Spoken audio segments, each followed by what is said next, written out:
Euh, je pourrais dire que je ne lui donne pas tout à fait tort.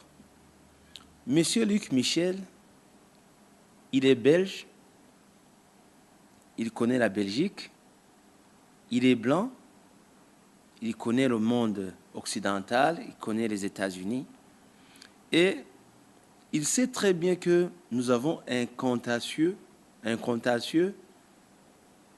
je pourrais dire un contentieux de sang avec la Belgique autour de l'assassinat du prince Louis Guagasoli.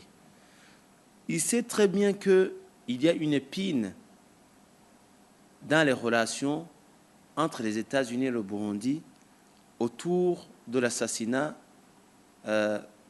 du Premier ministre Ngendando Oumé en 1965. Et il sait très bien que l'Union européenne, particulièrement la Belgique et les États-Unis, ont beaucoup plus soutenu, agi à travers l'Union africaine. On envoie la proposition d'envoi des 5000 militaires qui avaient été proposés par l'Union africaine, qui ont été refusés par le gouvernement, d'ailleurs avec raison.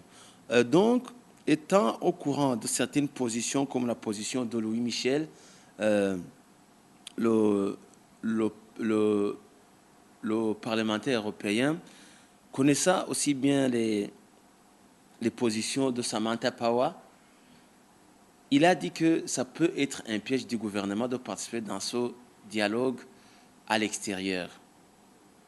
Donc c'est pourquoi je vous dis que je ne lui donne pas tout à fait tort. Mais jusqu'à maintenant, comme je l'ai dit, on ne sait pas encore la position du gouvernement ou la position du parti au pouvoir, mais nous avons constaté qu'ils avaient participé à la séance de dialogue qui a eu lieu à Entebbe.